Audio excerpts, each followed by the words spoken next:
Health Secretary RFK Jr.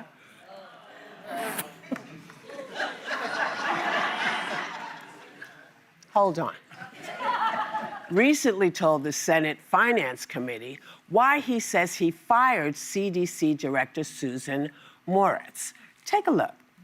You tell the head of the CDC that if she refused to sign off on your changes to the childhood vaccine schedule, that she had to resign?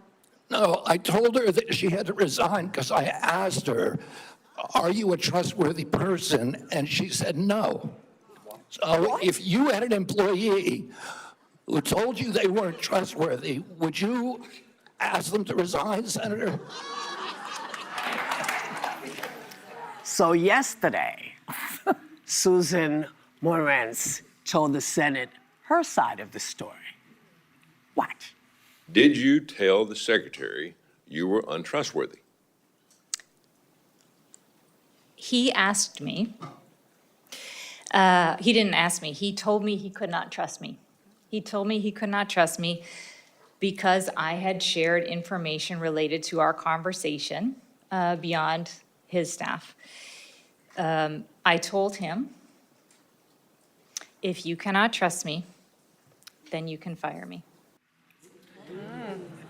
It's a little different the way she says it.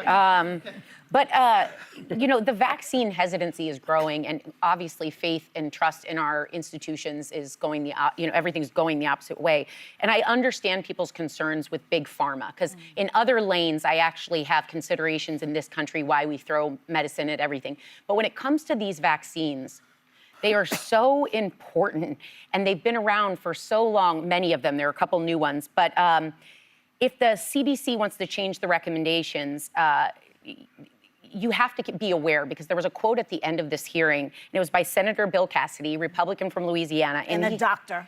And a doctor, sorry, most importantly, a doctor. And he ended the hearing by pleading to the new advisory committee on the practices and the panel and not to change the long-standing recommendations that all infants get vaccinated for hepatitis B. He said, keep your eyes open, and if and when these change, don't trust it. When a doctor, a Republican doctor at that, is telling me against his own party and his own administration, this is a problem, I'd believe him. And while it's true that faith in, I mean, definitely in big pharma, but in a lot of these vaccines is declining, still the majority of the country supports the long, well-trusted vaccines that we've been having for decades. 85% of independents, 93% of Democrats, and 75% of Republicans. And this is coming from a well-trusted Republican pollster. Members of Congress were briefed of this before the hearing, but I wanted to play one very brief exchange with Bernie Sanders. If we had not developed warp speed and developed that COVID vaccine, did that, in your view, save millions of lives? Operation Warp Speed absolutely saved millions of lives and was such a godsend for our country.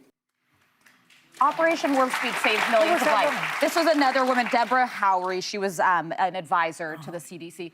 It is unquestionable. It was one of Donald Trump's greatest successes. Yeah. He should take credit for it. He should lean into it, and people should Why doesn't he?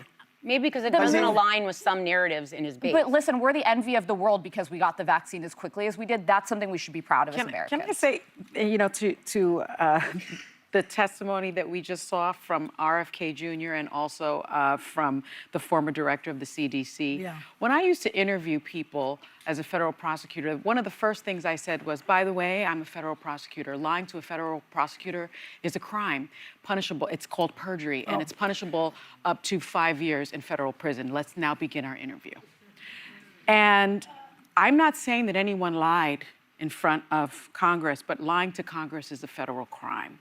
And so that distinction between what happened between the Human Health Services head and the former head of the CDC is something that I think the Justice Department should look into. Well, and he would have been sworn in at the beginning of the hearing, so he should have been aware of that. I'm kind of surprised that the drug companies are not going bananas over this. Yeah. Where's the pharmaceutical company? I don't think that's going to help I don't people think with that's hesitancy. That's going the opposite way. They're not. They shouldn't be the champions. The doctors should, because the doctors